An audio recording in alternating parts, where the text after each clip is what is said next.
Sip some tea and enjoy the show, my friend.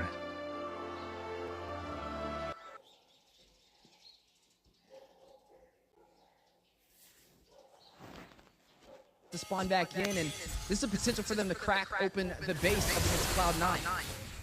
I feel like both teams are making a few overextensions here, but are making up for it in other places. White Chicken in a little bit of trouble. Yeah, in some trouble with the Lord on the double on the top side. Making his way to the inhibitor, circling Eagle all the way from Cold World. A little bit of utility wasted. But right now, CLOUD9 able to put on that pressure. They lose their tier 2 turret for the mid and the top side. Still holding on to the bottom. And still holding on to their inhibitors. Right now, BTK with a slight lead. Yeah, honestly, CLOUD9 has beautiful siege defense here, right? You have base, you have the marksman who can shred down a Lord. You have that Eternal Guardian that can really drop down on some people when they try to come through the bottleneck of the towers. You have a lot of answers to people trying to come into your base. So Bloodthirsty Kings, I don't think they're going to be able to just walk in. I think they're going to need to look for the pick or two, right? They're going to need to take out a player or two before they can really encroach. And as long as CLOUD9 can kind of not lose anybody, they can hang on in this fight. So it's really a battle of will here, and who's going to be able to find that game-winning moment? Can BTK take out a member or two so they can get the big base rush? Can CLOUD9 hold out and buy themselves enough time to basically just shred everyone down? Well, that's the question, basic, right? Is he going to actually go in for these team fights right now? I mean, we're pretty much in a position where CLOUD9 can still turn this around. Does he go in for the team fights, or does he try and get the sneaky play and take some turrets? This is where Basic kind of separates himself from a lot of majority of the marksmen. Even, you know, in the international tournaments we've seen, he likes to go in for that split push. You look at him right now. Look where he's at. He's on the top side. I think he's going to possibly go in for that. So we're going to be keeping a close eye on his rotations, especially for these next engagements. They're going to be crucial right now. 15 seconds into the next Lord spawns in. Ooh, Zia, able to get a nice grab. Best player might be in trouble. I think he's good though. He's able to get out of that Cold World with the distraction of the circling Eagle. No, it's like he's nothing. They're going to drop everything they got on him. I mean, without the retribution, it's a possible free play. But you can basically, I just talked about this split push on the top side. He's not with the teams, he's not engaging. He's just trying to go in and open up this map even more in their favor for a potential closeout. Is it worth it, Weezy? Like, that's my question, right? Wait a second, look at damage on Zia here. Yeah, circling Eagle for means of escape. Oh, dive back in. A lot of damage going in from both sides. Zia will find Mark Beauty. It will take down another member of CLOUD9. They definitely don't have the numbers to work in their favor. This is a chance for BTK to claim this Lord. Here's the thing, right? Where the Ruby is really coming in clutch here is normally Nats has a very clear objective, right? It's like, I go for the gold lane, I go for the mage, maybe I go for the jungler if I see him, but there is no gold laner to go for right now, right? There's a lot of bulky boys sitting in the front line, and Nats does not have a clear target. And even if he does lock on to Hoon has the passive shield if he wants to proc the RWM. He has Zia and Fried Chicken kind of peeling for him, kiting for him, and you're immediately getting locked up whenever you try to engage. So it's hard for Nats. Same thing for Cold World. If he tries to dive in, he's getting locked up by the scythe. So it's an issue that CLOUD9 has to find an answer to with Lord marching down. And they need to find that answer to that as the inhibitor for the mid lane does fall. Hoon will be the one to kind of take that inhibitor right now. 5 versus 5. You may go in and try and do some damage on the base trip. I feel like they don't have the opportunity. It is going to be bursted down. Goes out of the base. Members of BTK. Same size basic tier 5 mass. A little bit of an over-engagement, overextension. Could be caught. The Bloodthirsty wasting no time. Fall shark. Shuts him down and Zane to finish with the triple kill. Down base pistol and BTK. The side literally sleeping. Against CLOUD9. Is this not what we've been waiting for? It's 1-1 BTK up against CLOUD9. Second week of the season.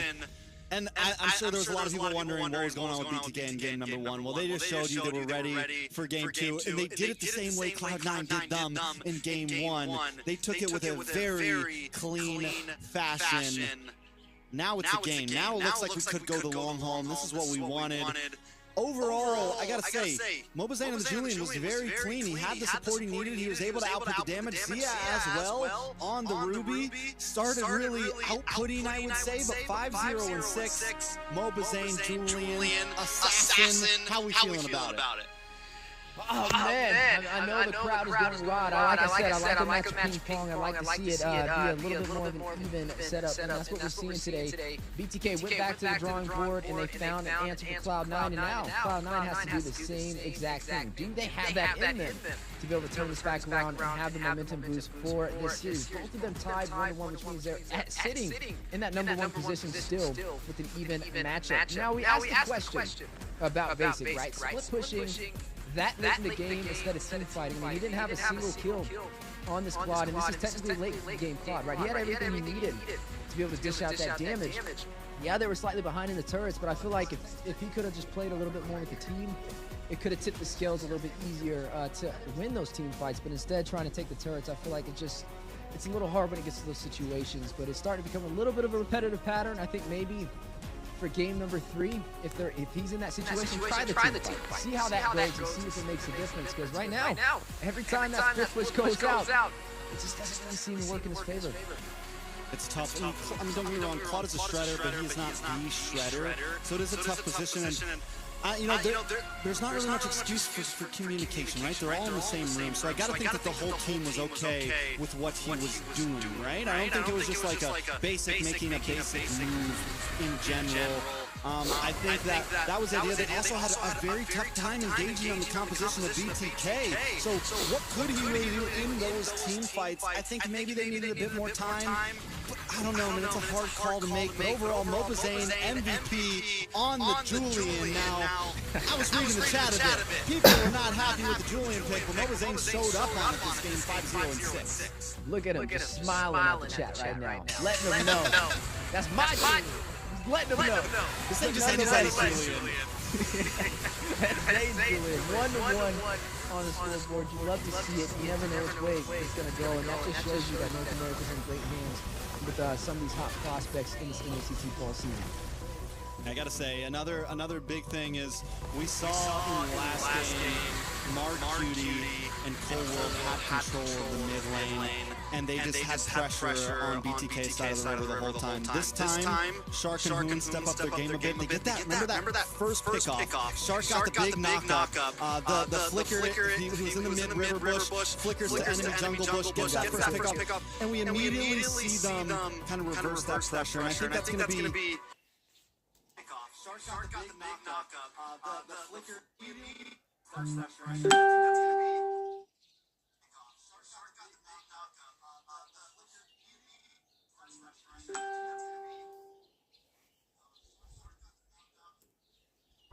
kind of what we need to watch out for. Is very impactful when it showcases the series. And you are right. It's when you get to the punch a little bit faster, you can be more as a collective hype mentality to pull off that synergy. And right now, I mean, we saw both teams are capable of doing it, but who can do it more fluid, right? Who can be more consistent in these rounds yet to come? And I think right now, with it being even, I love what I'm seeing. High hero pool.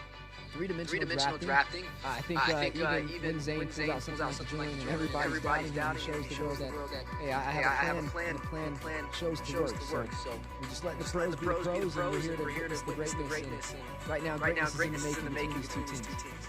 Oh, the greatness. I love the great. You know, M6, we're great again. I love it. You know, all that good stuff. North American Challenge Tournament. Who's going to be the greatest here in NA? And right now, we're looking at possibly one of those two teams. We'll see how things unfold throughout the rest of the season. But it's 1-1. And you know, we talked a bit about, we've been talking a lot about Mark Cutie, Cole World, Hoon, Shark.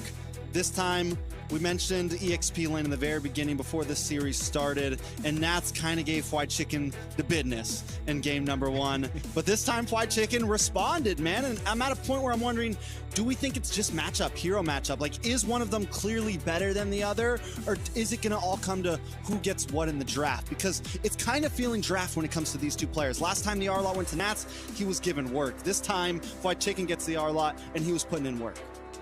It's hard because, honestly, I feel like both of them are doing what they're supposed to do in the XP lane.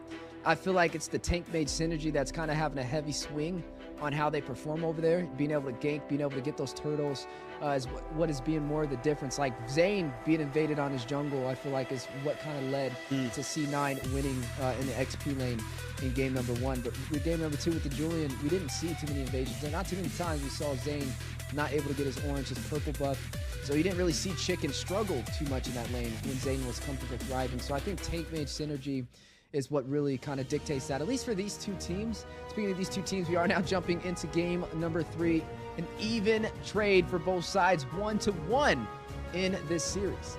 I just want to say this right now, the meta is so refreshing, man. It is like I feel like every draft we've seen different things. Every ban phase we've seen at least one hero change. This time we're going to see the Ruby on the side of C9, so none of that for BTK. And it doesn't feel game ruining to ban something a little off in game number 2 or 3, right? It doesn't seem game ruining to not pick a certain hero in the first 3 choices, right? And that's normally how it's been for the past several years. And this time, things definitely feel very open on both of these teams. C9 are on blue side with the R-Lot open. I definitely think they favor that. They're going to pick it up, put it into the hands of Nats. How does BTK respond? They have to change it up from what they did in game 1. Oh, the R-Lot is such a strong pick. We've seen it it's been pretty much the deciding factor on which team wins. I mean, every side the R-Lot's on, the winner prevails. So I think it's a good read from the side of Cloud9. Still can be flexed if they do want to put it in the wrong position. That's okay. But now Chicken has to decide how he wants to respond. Usually BTK, we see them kind of prioritize Chicken, right? The Edith is still on the table. Does he go in for that? Is that something he wants to let up for grabs? The Mathilda, again, is a potential pickup. We got to see Cloud9 perform on the Mathilda, but we haven't got to see BTK do it yet. There goes that Valentina, though. A little early to the Valentina, but yeah, again, it's a good take because it can profit off the final slash. It also provides some draft pressure. There goes that Edith we were talking about for the XP lane matchup, and I think it's a good read. I think the Valentina, yes, the Valentina could be early, but also I think it's really good against Cloud9, especially in this position. Last game, BTK banned out the Valentina because they didn't want Mark Cutie to have it. This time, they know they can't ban it, so they go for the trade more. Fine, you get the R-Lot, but we're going to steal Mark Cutie's Valentina, make sure he can't play that, but Mark Cutie brings in... I'm having a mind blank. The Lu Yi, thank you, Weez. I wouldn't know what I'd do without you. Brings in the Lu Yi, which was a hero that was so meta last year, we barely ever saw it, but this time it's got a more stable pick rate. It's getting picked sometimes it's not, but it definitely brings a very different dimension to the game. Julian is picked up this time on the side of Cloud9, taking that away from Mova Zayn. Zayn can still run the Bane, though. I mean, it's or the Nolan. Yeah, he could run the Nolan, too, and he has run the Nolan previously, so I think nonetheless he should be comfortable whichever way it goes. He can still run a Roger if you really wanted to. There goes the tick pickup, though, so they are going to have some great crowd control. Not only do they have the Valentina to be able to use the IMU, can take away the diversion over there from the Lu Yi, can take the final slash, but then you also have a Tig to make up for it with the crowd control on top of that. So right now it's good. There's not a jungler yet right now for the side of BTK. We're yet to see what Zayn is going to pull to the table for game number 3. Yeah, C9's not going to give Zayn that many options, I will tell you that. The fact that if Zayn doesn't pick jungle in first 3 picks, it is getting targeted down on. There goes the Bane. Up next, big chance they might ban out the Nolan, something of that nature. We do see the Claude get banned out, so also basic, losing some options. BTK will have first pick next, and I honestly don't think that... I think there's a big chance we don't see them pick up Zayn first. I think they go for gold lane first, especially since they also haven't picked up their gold lane. Maybe they slot Zia with the Harith and leave basic with not many other choices, right? Alice is still out there, actually. Zia might pick Alice, and Mova Zayn might go something like the Roger, like you said, like something damaging. I think that could end up being the play here. Moskov is slept on, too. I feel like the Moskov can still be slotted. A lot of teams have been overlooking him recently in this NACT. But yeah, I definitely think the gold lane prow is a wise opportunity. There's no reason to slot in Zayn right here. I mean, I guess you could if you still want to kind of read the draft, but I feel like saving that for the last pick could be a wise decision. Now, I'm looking at crowd control still leaning heavily for the side of Cloud9. You have the Yin Yang overturn over there, the duality from this Lu Yi. And it profits massively with the Astro's Eye over there from this R-Lot to be able to get those sets, right? He's going to be able to dash in multiple times as long as you can hit that CC chain. So it's a good look over there for this R lot. Now, how do we see BTK respond, right? You see a Tig. He can be aggressive, but you can't really rush in to a Liu Yi like that. It's not that easy, right? You're going to get hit once, then twice, then you're going to get stopped in your tracks. So this is going to force Shark to be a little bit more selective on the angles he hits these implosion plays. Listen, this ain't, no offense, but this ain't no Tara Tig reel right here. This is a Shark Tig reel. We're going to see some flicker implosions. You know, I will say this Tig reel will have a way to get in. Mobazane is going to pick up the Noland here. They do not prio the gold lane. Going to let Zia get the final pick, the possible counter pick. C9, what do they go for? Like we said, we have the Harith open. We have the Alice open. The Lunox got banned out. We have the Moskov. Plenty of options here. C9 going to go for the carry. Oh, okay. Spicy. It's a little interesting. The carry definitely can soak into the Tig reel to Edith. You have to wait for that Nolan, though. If he closes that distance, he is going to burst down that carry like it's nobody's business. But if C9 can scale, then that's when the carry will kind of profit. Now, with the carry, though, this means that Basic's not going to be able to split push like we've been seeing, right? Carry is nowhere near as mobile as that CLOUD. So if you see him on the opposite side of the map, you're going to see a quick conceal and a quick kill going into BTK's favor. So this is probably going to be Basic being more team fight oriented and trying to scale in his actual lane and get ready for the engagements. It's C9 telling Basic, listen, you're with us this game, okay? You're gonna stay right here this game. Ain't none of that running around the map stuff. And there goes that Alice pick from Zia. So I think I like this, man. I think Mobazane feels comfortable with a nice box around him. You mix that in with Hoon on this Valentina as well. It's aggressive. It is definitely in your face. It is divey. It is what BTK wants. Cloud9 once again taking the more around the map angle here, man. Their composition scene, it's like we have two very different playstyles from both these teams. BTK wants to regularly kind of stick together, look for these big clumped up fights, where Cloud9 wants to regularly look for angles, look for range, have players around the map, look for teleports. Cold World on the Cho and now Basic on this carry. I like it. It's going to definitely be a battle of who comes out on top. Yeah, and that's what we're going to be finding out today. Both of these teams even on the scoreboard for our final series of the day. The powerhouse teams of North America sitting in that #1 position. The Bloodthirsty Kings up against Cloud9. All right, so let's give the breakdown real quick, because we talked about the carry being a little bit short range, and I think there's more to risk than just the Noland on this carry. Pretty much, if he gets close to anyone, it makes the Tigreal's job a little bit easier too, we could say, because we were wondering how he's going to get in. He doesn't have as much of a distance to close at this point, so I think what's big for Cloud9 is don't get too clumped up at any points. Find those angles that you're looking for. Let Cold World try to get these pickoffs and use those teleports to the best of your ability. That is going to be huge, and BTK wants to look for the big 4 or 5 man fights as soon as possible. I'm talking second, third turtle, try to get everyone together, try to look for those invades, put as much pressure down as possible. Yeah, and that's what we're going to be looking for. Has Zane going to go in for that purple buff? You saw a little bit of a possible invasion, but they decided to disengage. A wise decision. Now, what does Hoon do, right? Does Hoon pick up the diversion over there from this Liu Yi to be able to teleport across the map, or does he go for a little bit more of an aggressive ultimate, like the final slash, especially for this turtle that is going to be popping up? And here we go again, Fried Chicken versus Nats. This is what we saw in game 1, and Nats got the upper hand. Fried Chicken in trouble. Cold World coming in. G-Kondo, the knockup. Fried Chicken just able to get away. Shark there in time. That was a close call for Fried Chicken. He knows how to test his limits. He didn't go back, though. He's waiting. He's just going to continue to rotate around. Definitely showcases his comfortability on this Edith. We talked about Fried Chicken on the Edith, too. It's a comfort pick that he often either chooses to run or flexes it over to Shark. This time, Shark, though, is going to be running the TIG. He's going to showcase to the world the proper way to get these sets on the implosion. But we're going to have to see, like we mentioned, he has to hit angles, right? You're running up against a Liu Yi who has an easier way to kind of hit him with that chain CC. Now, with the turtle spawning in, who will be able to claim this one? Game 1, Cloud9 was on fire. They were able to find a way to stop BTK from these neutral objectives. But game 2, it was a totally different story. And here we are for game number 3. Whoa.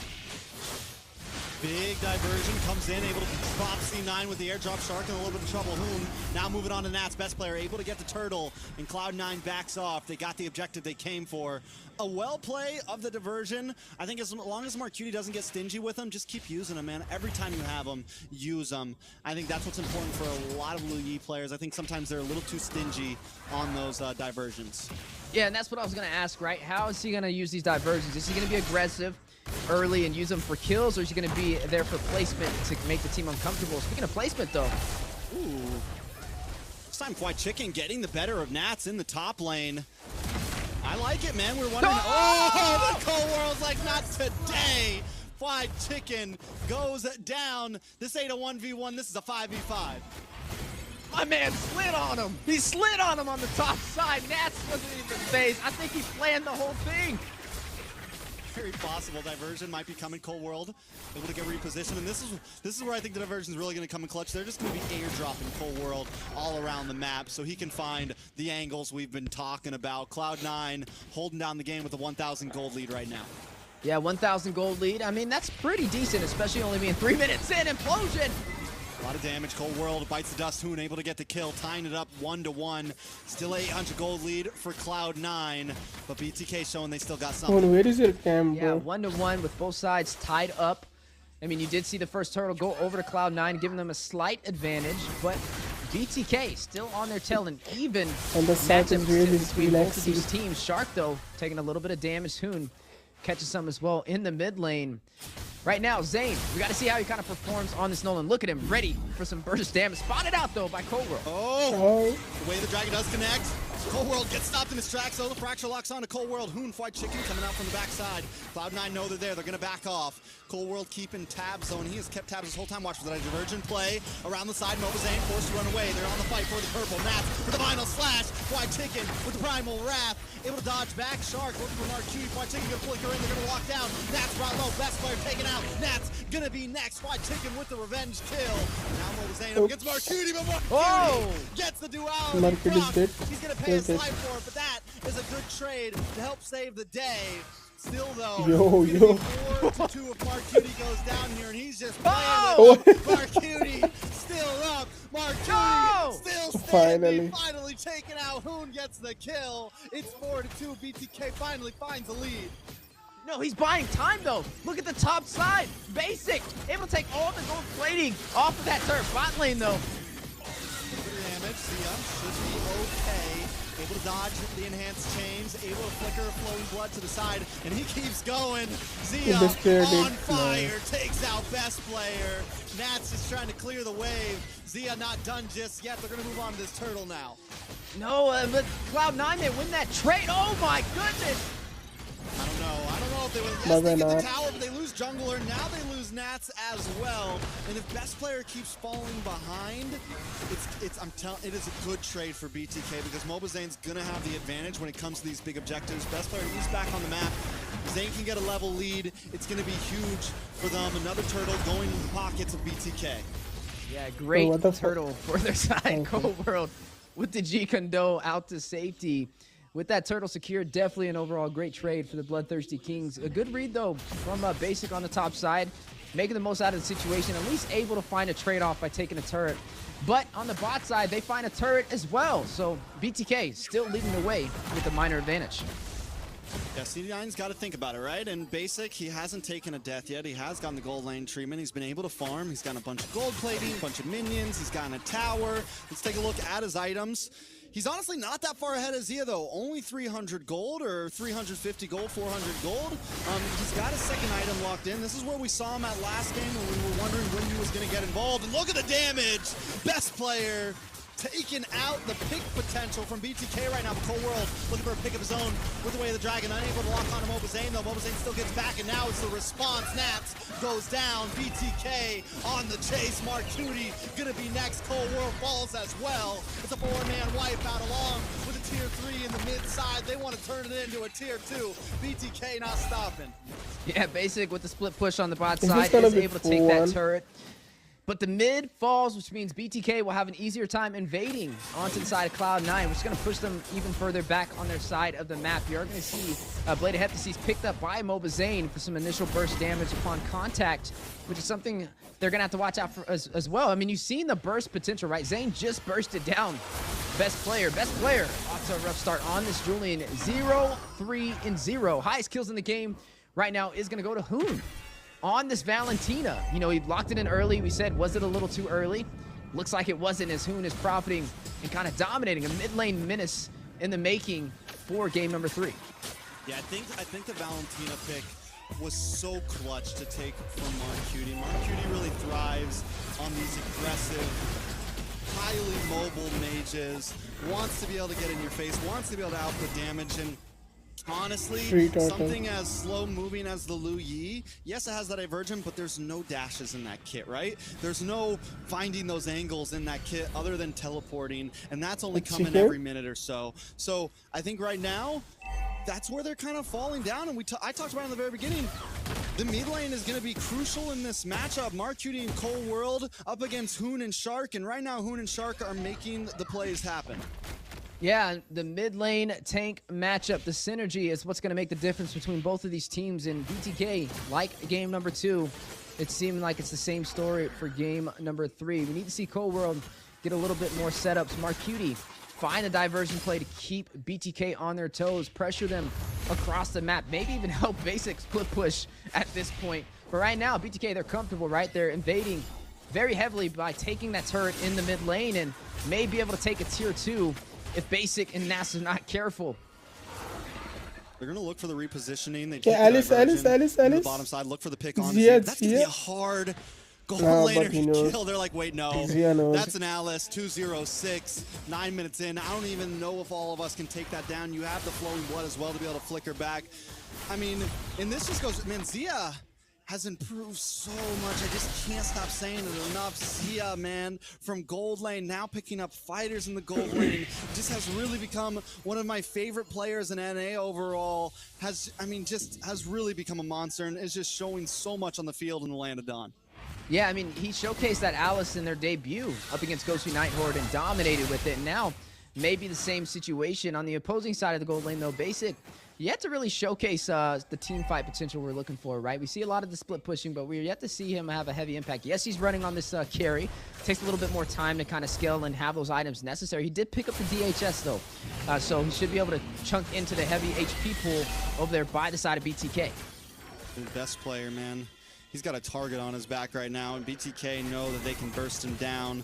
I think he needs to kind of play the safer route. He's starting to fall into that. Normally, best player really plays comfortable behind the lines, always coming in second or third or even fourth into these fights. And it feels like maybe he's in the front a little bit too much on this duel.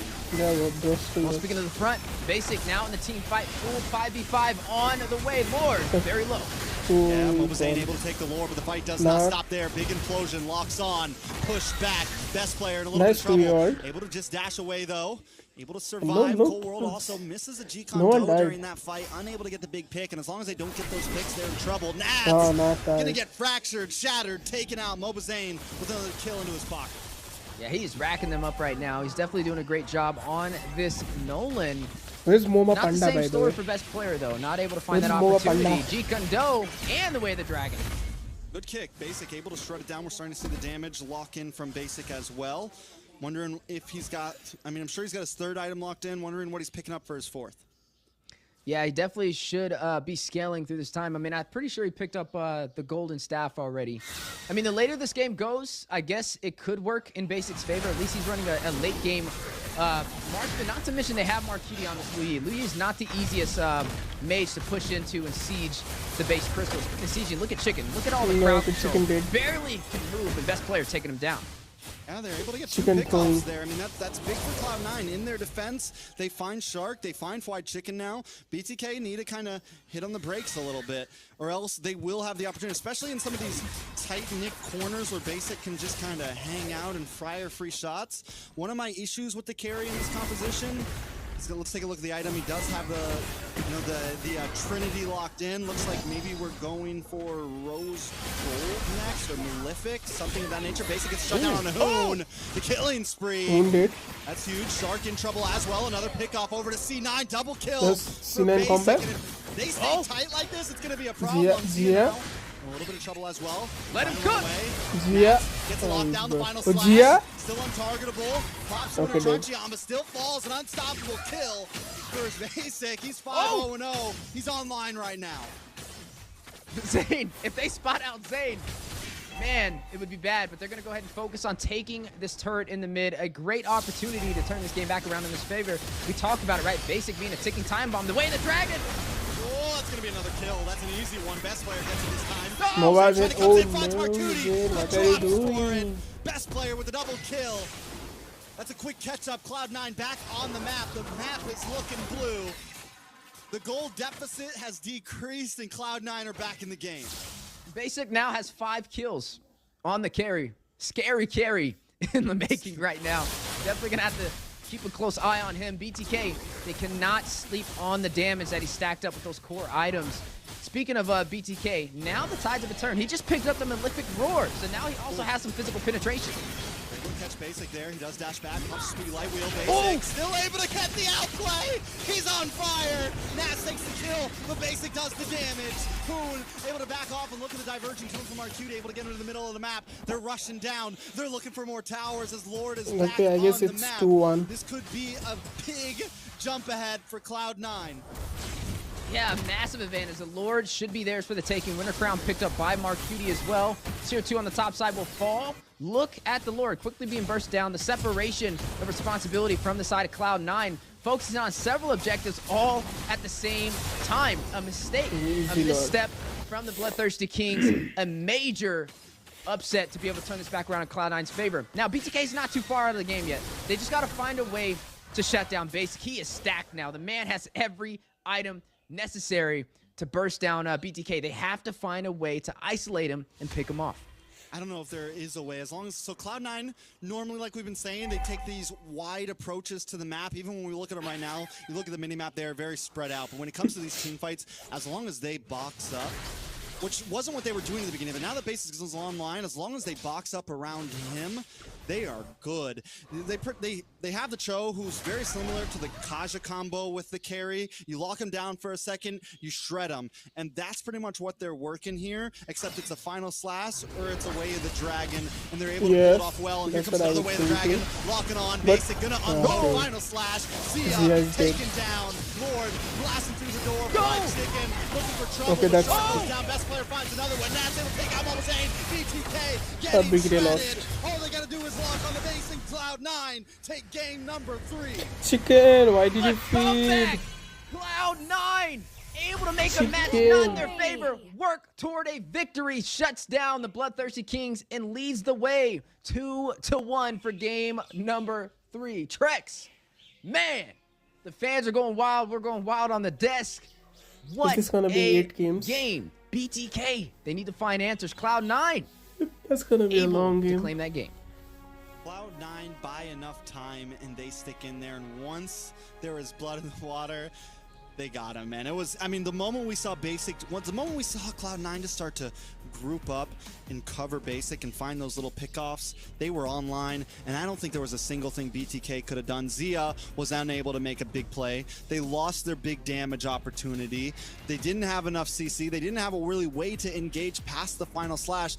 Cloud9 stopped trying to take the dive approach and just took the onward, like, we're just gonna walk towards you guys as a unit, maybe find a little pickoff like what we saw when he just hit Zia at the end there. But overall, they didn't really split up in these team fights, and that's all they needed. Let's look at some of these items. Basic just decked out. Yeah, he was definitely decked out over there. He was able to get full build.